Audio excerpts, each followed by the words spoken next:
The Kenyan dairy industry is growing fast with more and more people engaging in the venture. The industry provides a livelihood as well as nutrition to a wide range of entities. Some of these include the small-scale, medium-scale and large-scale dairy farmers, milk hawkers and processors, feed manufacturers, individual and corporate consumers of dairy products.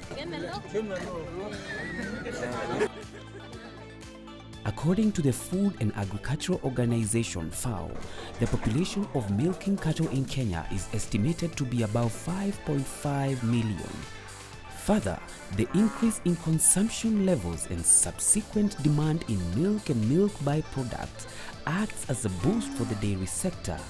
The Kenyan people are rated as the highest dairy consumers among developing countries, with an estimated consumption rate of 145 liters each per person per annum. Kenya is also a self-sufficient milk-producing country, which means that it can satisfy the dairy needs of people without having to import milk from other countries. In today's show, we will learn about some of the essential requirements needed to run a fruitful dairy farm. Meet Timothy Itiri, the proprietor of Itiri Dairy Farm in central Imenti of Meru County. Timothy began dairy farming purely through passion with only 4 cows. Well, I do dairy farming because I have passion in dairy.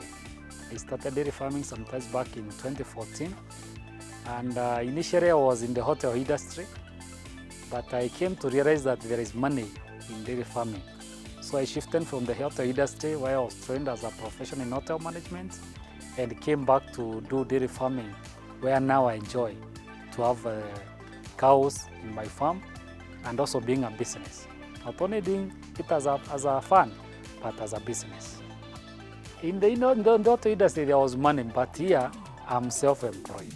This is contrary to whereby you are employed by somebody. But I opted to do self-employment, and I came to realize there is money if only you do proper management of your cows. Indeed, proper management, as Timothy insists, is one of the requirements needed to run a successful dairy farm. Initially, Timothy wasn't really sure of how to run a dairy farm and was just doing it using traditional methods. In fact, I started with very humble, with only 4 cows that I had when I was just like any other farmer in the village. But after undergoing some training and knowing what the cow requires, I ventured on serious breeding. And from 2014, from my 4 cows, I've been doing serious breeding. And today, I have a total of 21 cows. Timothy received training from an international NGO. There, he learned that before engaging in dairy farming, ensure that you have a constant supply of feeds for your cows. Breeding is critical, but even before you think of breeding, think of how you can feed your cows. And from the 4 cows I had, I came to realize feeding is critical in dairy farming. A cow shall be fed just as we normally feed human beings. So a cow requires carbohydrates, a cow requires proteins, a cow requires minerals and concentrates, a cow requires water. In other words, I'm saying that we must give our cows balanced diet every day. And that is exactly what we do in Itiri farm. We provide our cows with enough energy feeds, we provide our cows with enough protein feeds, we provide our cows with water, fresh and clean water every day, and these has enabled us to have good production and also have good brains in the farm. Feeding your animals well increases your income. Dairy cows require a balanced diet for milk production, body maintenance, and good health. The animals should have adequate water at all times so that the animal can take as much as it needs. No dairy cow, no matter how good the breed, can remain productive without proper management, especially feeding.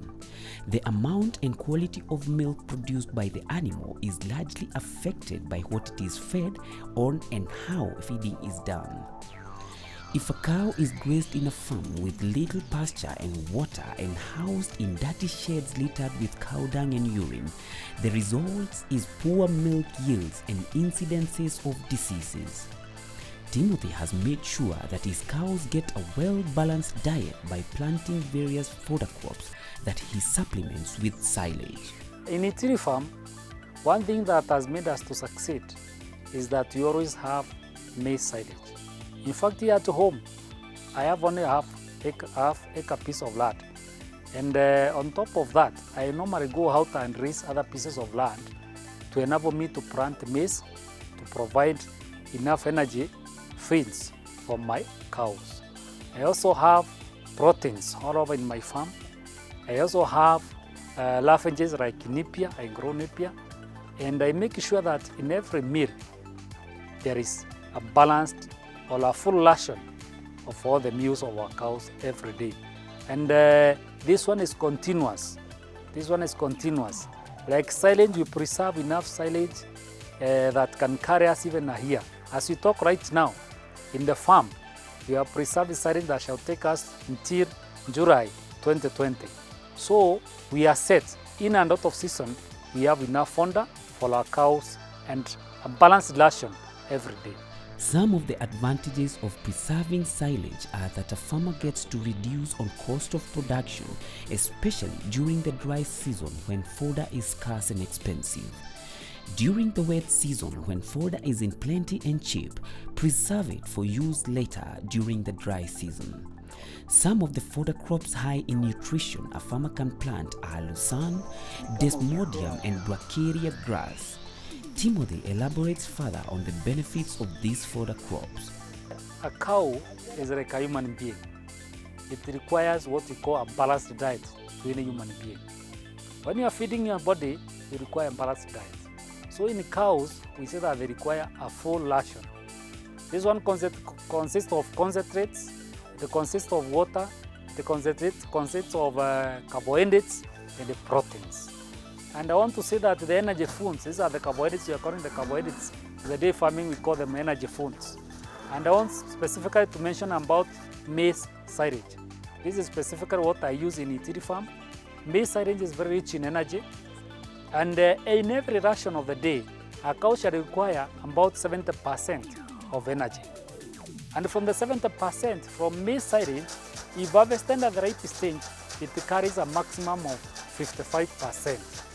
If you compare this one with the napier grass that is normally fed by most of the farmers, it consists of about 80%. So you cannot compare napier and maize silage. So that's why in Itiri farm, we embark on doing preservation of maize silage because of the energy levels that are very high. 55% out of the 70 that we require. This one we mix now with the protein fodder crops. Every diet of the cow shall require about 29% of protein. And the protein can be gotten from various fodder crops like coriander, like sweet potato vines, like bracharia, also as rich in protein, like desmodium. All these, for example, like sweet potato vines that are already available in Meru County, they are rich in protein. The Kurundi protein goes to the tune of about 24% Kurundi protein. You check on something like desmodium. Desmodium carries about 22% Kurundi protein. You check something like coriander. Coriander has 23% Kurundi protein.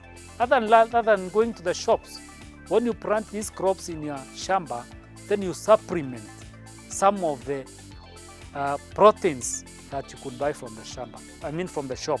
Silage is very effective for dairy cattle, especially during the periods of scarcity of green forage.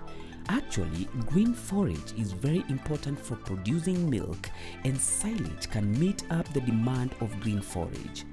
The process of making silage for dairy cattle involves fermentation under anaerobic conditions.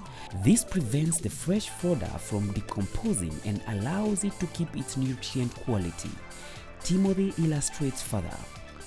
The good thing with when you start feeding your cows on silage, they will take very little as time goes by.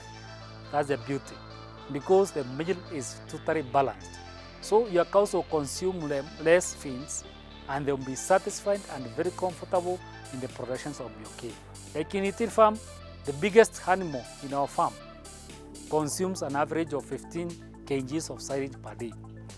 So in a day in my farm, out of my 20 cows that are here, the 21 cows, I take about 200 kilos every day of maize silage. Then I distribute against those cows, and they are very comfortable. And we feed once as early as 6 a.m. in the morning. That cow is very comfortable for the whole day, having mixed with all the other fodder crops that I mentioned.